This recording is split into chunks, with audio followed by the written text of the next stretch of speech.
ஆயுர்வேதம் ஒரு பொக்கிஷம், நம் ஆயுள் நீட்டக்கும் அற்புதம். டாக்டர் ஸ்ரீவர்மாஸ். ரஷ்யா உக்ரைன் போரால் செர்னோபியில் அணு உலையில் இருந்து கதிர்வீச்சு வெளியேறுவதை தடுக்கும் பாதுகாப்பு கவசம் சேதமடைந்துள்ளது. சோவியத் யூனியன் உடைவதற்கு முன்னர் ரஷ்யாவின் ஒருங்கிணைந்த பகுதியாக உக்ரைன் இருந்தது. அங்கமைந்துள்ள செர்னோபியில் அணு உலையில் சென்ற 1986ஆம் ஆண்டு விபத்து ஏற்பட்டது. அப்போது கதிர்வீச்சு வழியாகி ஏராளமானோர் உயிரிழந்தனர். பின்னர் சர்வதேச நாடுகள், தன்னார்வ அமைப்புகள் என 45 நன்கொடையாளர்கள் மூலம் திரட்டப்பட்ட 22,000 கோடி ரூபாய் நிதியில் அணு உலையை சுற்றிலும் கவச அமைப்பு நிறுவப்பட்டது.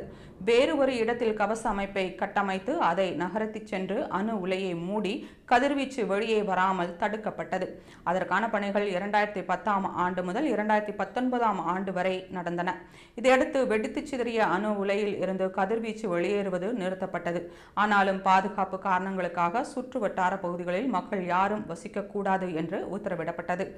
இந்நிலையில் 2022ஆம் ஆண்டு முதல் ரஷ்யா உக்ரைன் இடையே போர் நடந்து வருகிறது.